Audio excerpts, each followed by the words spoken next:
بسم الله الرحمن الرحیم. شروع کوم په نامه د هغې پاک ذات چې ډیر بخښونکی او مهربانه دی. نن به زمونږ په کلاس کې انګلش کنورسیشن وي او دا انګلش کنورسیشن چې کوم دی دا که چېرې تاسو ګاډی چلوئ ډرایوینګ کوئ یا په ګاډي کې سفر کوئ نو دا کنورسیشن ستاسو دپاره ډیر اهم دی. غټ او واړه ټولو له پکار دی چې تاسو یې وګورئ او تر اخره یې وګورئ. که دا تاسو چېرې تر اخره وګورئ نو تاسو به د دې نه ډېرې داسې خبرې زده کړئ چې تاسو په ګاډي کې سفر کوئ یا ګاډی چلوئ په هغې وخت کې به تاسو انګلیش ویلی شئ. د دې شروع به زه د دې اولنۍ چې موږ سره کومه خبره ده کومه جمله ده د انګلیش ویر از د کار کی.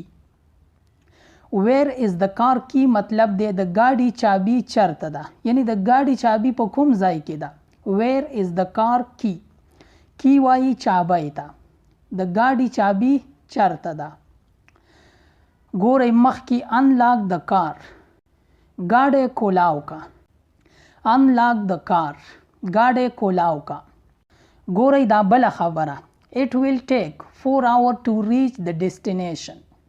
ګورئ مطلب یې څه داسې دی چې منزل ته رسیدل به 4 ګنټې وخت واخلي. مونږ وایو که نه چې دلته کې رسیدل به دومره وخت واخلي. it will take 4 hours to reach the destination. یعنی منزل ته رسیدل به 4 ګنټې وخت واخلي. it is far away. دا ډیر لرې دی. مونږ مزل کو سفر کو که نه مونږ وایو چې دغه ځای خو ډیر لرې دی. it is far away. دا ډیر لرې دی. Please fasten your seat belt. Please fasten your seat belt. دا FASTEN دی په دې کې دا T سایلنټ دی دا ویلی شي fasten. نو مهرباني وکړه د دې مطلب شو چې مهرباني وکړه د سیټ بیلټ ولګوه، یعنی د سیټ بیلټ چې کوم دی دا وتړه. تاسو چې کله په هایوې په موټروې باندې سفر کوئ نو بورډونه لګېدلي وي نو په هغې باندې لیکلي وي چې پلیز فیسن یور سیټ بیلټ. نو د هغې هم دغه مطلب دی چې مهرباني وکړئ د سیټ بیلټ ولګوئ، د سیټ بیلټ وتړئ. it is okay if I open the window. مطلب یې څه داسې شو ګورئ کړکۍ چې کولاو کم څه مسله خو به نه وي. مونږ اکثر تپوس کوو د ډریور نه که نه چې زه دا کړکۍ کولاو کم دا شیشه کولاو کم څه مسله خو به نه وي. it is okay if I open the window. window وایي کړکۍ ته. کړکۍ چې کولاو کم څه مسله خو به نه وي. او ګورئ بله هم یوه سوالیه جمله د مونږ د چا نه تپوس کوو shall I turn on the AC. که تاسو وایئ چې آیا زه دا AC ولګوم، آیا زه AC ولګوم، shall I turn on the AC. کله چې تپوس کوئ نو دا جمله ویلی شئ. sorry AC is out of order. بخښنه غواړم AC خراب دی. د out of order مطلب دی خراب دی. sorry AC is out of order یعنی بخښنه غواړم AC خراب دی. او دا جمله خو به تاسو ډیره زیاته وینئ. نو سموکینګ پلیز. سیګریټ مسکه. د سموکینګ مطلب دی تمباکو نوشي، یعنی څوک چې تمباکو څکي د تمباکو نشه کوي. نو سموکینګ پلیز. سیګریټ مسکه یعنی مهرباني وکړه. سیګریټ مسکه. I have refilled the fuel tank. I have refilled the fuel tank.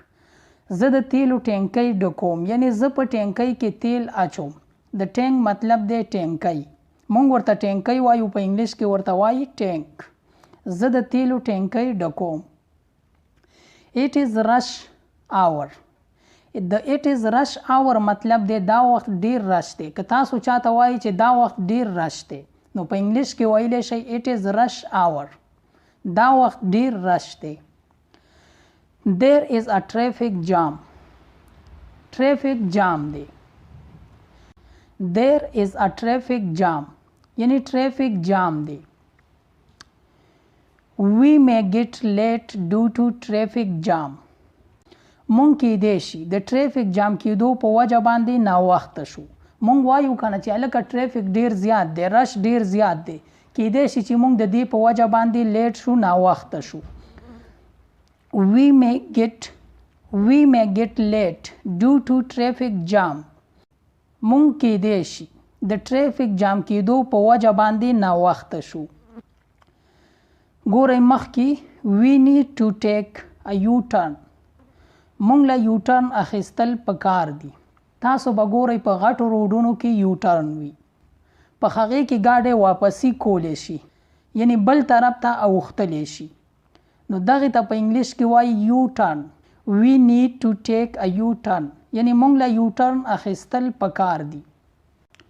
مخکې وګورئ I need to check the fuel and tyre first یعنی ما ته اول ټیر او تیل چې کول پکار دي.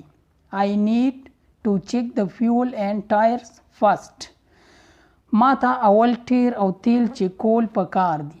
تاسو له هم پکار دي چې کچري سفر کوئ نو چې اول خپل ټایرز او تیل وګورئ چې دا ما سره پوره دي او که نه دي، یعنی په ټایر کې هوا پوره ده، چېرته پنکچر خو نه دی. مخکې وګورئ I think there is a accident. I think there is a accident زما په خیال چې دلته حادثه شوې ده. I think there is a accident مونږ اکثر په روډونو باندې رش ووینو، یو ځای کې روډ هم جام ووینو، نو مونږ وایو چې زما په خیال چې دغه ځای کې حادثه شوې ده. I think there is a accident زما په خیال چې دلته کې څه حادثه شوې ده. Please don't be a back seat driver دا ډیره مزیداره جمله ده او مونږ یې ډیر وایو. کله چې داسې د ملګرو سره په یو ځای باندې سفر کوو نو اکثر پکې یو داسې کس هم ناست وي چې هغه ډرایور ته ډېرې زیاتې خبرې کوي، کله ورته وایي تیز شه، کله وایي په مزه شه. نو د دغې دپاره تاسو هغه ته ویلی شئ چې پلیز ډونټ بی ا بیک سیټ ډرایور. د دې مطلب دی مهرباني وکړه دویم ډرایور مه جوړېږه. پلیز ډونټ بی ا بیک سیټ ډرایور مهرباني وکړه دویم سیټ ډرایور مه جوړېږه. نو پارکینګ دا به تاسو هر ځای کې وینئ. د نو پارکینګ مطلب دی د ګاډي ودرول منع دي، یعنی په دې ځای کې پارکینګ کول ګاډی ودرول منع دي. نو پارکینګ د ګاډي ودرول منع دي. ډرایو سلولی pedestrians are theirs د دې مطلب دی ګاډی په مزه چلوه، پیدل د تلو واله دي. مونږ اکثر وایو کنه چې په دغه ځای کې پیدل خلک اوړي، ګاډی په مزه چلوه. ډرایو سلولی pedestrians are theirs ګاډی په مزه چلوه، پیدل د تلو واله دي.